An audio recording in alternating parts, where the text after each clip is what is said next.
Sr. Presidente.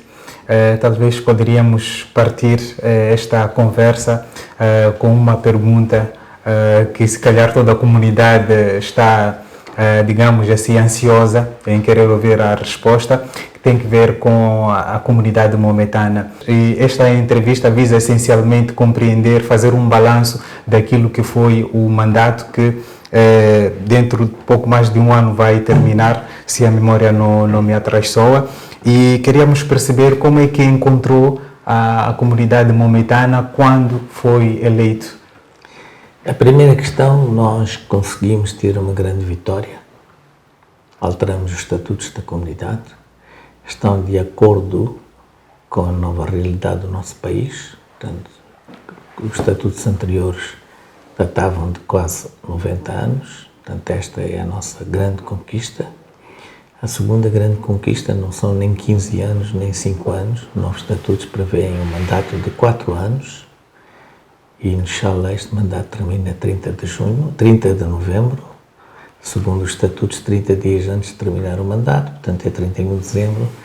O Presidente tem que convocar eleições e nós vamos fazer eleições para um novo mandato e eleições serão feitas com as novas disposições estatutárias, que é um voto secreto, as pessoas terão a oportunidade de apresentar os seus manifestos aos sócios, manifestos esses que permitirão qual é a visão para 2025 e 2028, que são 4 anos. Como sabem, os nossos estatutos determinam que a comunidade vai se reger por um ano civil e não por um ano islâmico. Foi essa a opção que tivemos e os anos civis terminam sempre em 31 de dezembro. Portanto, o mandato começou a 17 de agosto de 2022 e, naturalmente, que termina agora em 31 de dezembro de 2025. São 4 anos de acordo com a lei civil, que foi a lei que nós optamos para a comunidade. Quanto o que é que eu encontrei na comunidade? Encontrei a comunidade, tinha uma missão, modernizar a nossa comunidade, fazer com que o futuro da comunidade passasse por educação. Nós introduzimos a língua árabe como uma língua fundamental, língua do Corão, língua da religião islâmica.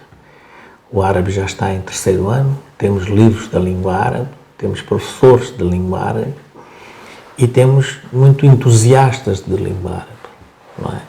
Disse eu no ID passado e continuo a dizer, nós temos cerca de 1000 alunos, dos quais mais de 45% não são muçulmanos, estão a aprender uma língua que todos os muçulmanos deveriam saber ler, escrever e falar. Portanto, essa é a grande conquista que nós fazemos. O que é que eu encontrei? Encontrei uma comunidade com uma visão diferente daquela que a minha liderança tem. Portanto, é uma liderança mais académica, mais virada para a educação, mais virada para a unidade na diversidade. E tenho sempre falado com todos os muçulmanos, independentemente das suas convicções políticas, convicções religiosas, sua raça, desde que sejam de facto verdadeiros muçulmanos. Por isso que vemos muitas vezes em muitos eventos a que sou convidado, e essa é a visão que eu penso, a minha direção pensa, e acho que muitos jovens da comunidade pensam desta forma. É muito importante pensar em programas, e nós estamos a fazer etapas de programas. Se tiver tido a oportunidade de ver o meu manifesto, terá visto que tem lá pontos essenciais e nós cumprimos com os pontos que estavam lá. Criamos uma transparência financeira, criamos um envolvimento de pessoas, estamos a criar profissionalismo no seio da nossa comunidade, ou seja, a comunidade hoje não se rege como no passado. Antigamente tínhamos 20 ou 30 sócios quando foi fundada e hoje temos cerca de 500 sócios, não é? E sempre a crescer, porque muita gente nasceu, cresceu, vive na comunidade e tem como herança os valores que os pais e os avós deixaram para nós. Então a comunidade É isso.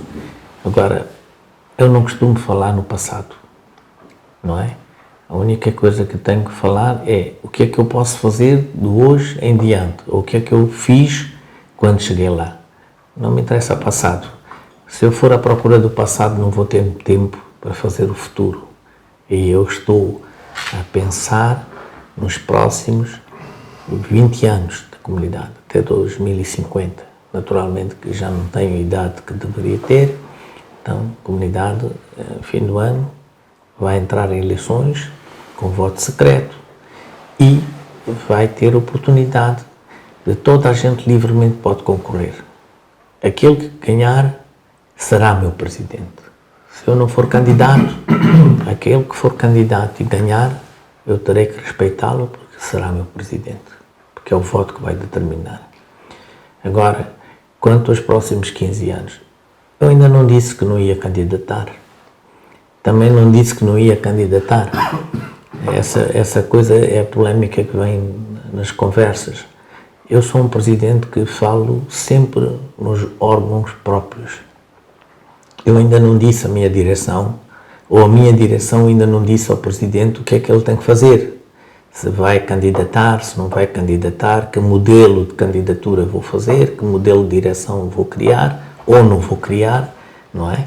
Portanto, eu para ir a outros órgãos tenho que passar pelo primeiro órgão. Ainda no nível de direção não foi discutido. Falam-se muitas coisas, dizem que muita gente é candidata. Se nós tivermos muitos candidatos, é muito bom. Significa que demos um grande salto qualitativo na vida da comunidade. Que significa que há pessoas interessadas em querer liderar a comunidade. No passado havia grandes dificuldades de toda a gente poder se candidatar. Esta é a grande vitória. Eu faço um apelo aos nossos jovens que candidatem. E se eu verificar que há um bom candidato, um candidato que compromete-se com o futuro, que vai projetar a nossa comunidade e os valores que eu defendo, ou que a comunidade defende, naturalmente que pela idade que tenho, pelos outros afazeres, por que não apoiar esse candidato? Mas até agora não vejo esse interesse nas pessoas. E também até agora eu também não disse que não ia candidatar. Tenho pressão de pessoas para candidatar e também tenho pressão de pessoas para não candidatar. Portanto, isto ainda é muito cedo. Temos um longo processo que vai andar na comunidade. Ainda vamos ter que, primeiro, nomear uma comissão eleitoral que vai fazer o regulamento eleitoral e depois disso vamos ver até 30 de novembro qual é a data adequada para marcar eleições. E eleições serão livres, justas, com voto secreto e com fiscalização. Vocês, jornalistas muçulmanos, têm uma responsabilidade. Poderão ir assistir, verificar e ver como é. Este vai ser um momento histórico na vida da nossa comunidade em 90 anos. É mudar a mentalidade, mudar a forma de estar. Podemos eleger e sermos eleitos sem qualquer tipo de pressão, com liberdade. Isto é a grande conquista. É?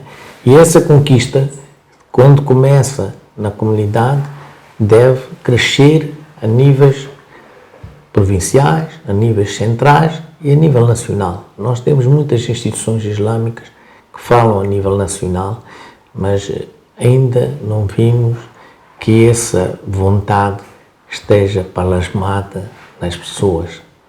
Então, é um apelo que eu faço. O futuro da nossa comunidade, o futuro dos muçulmanos é em 3 pilares. Educação. E quando eu falo de educação, é educação islâmica e educação contemporânea, secular. O segundo ponto é a participação ativa. Os muçulmanos não participam ativamente e voluntariamente nas instituições islâmicas. Não se identificam com ela. Esse é outro sacrifício, é outra luta e outra conquista que nós temos que conseguir. Terceiro ponto é termos canais apropriados para divulgar o Islã. Veja, toda esta intervenção num processo de morte do Papa em que a comunidade participou nos eventos da Páscoa. Pela primeira vez nós temos a Igreja Católica a felicitar muçulmanos, a solidarizar-se com muçulmanos. Quando das histórias do raptos, a Igreja Católica estava sempre connosco. Essa é uma grande conquista. Por que é uma grande conquista? É para mostrar ao mundo e a todos que o Islão não é terrorista. Islão é a religião de solidariedade, de paz e de bem, não é? No norte do país, Nampula, Cabo Delgado e Zambésia, a convivência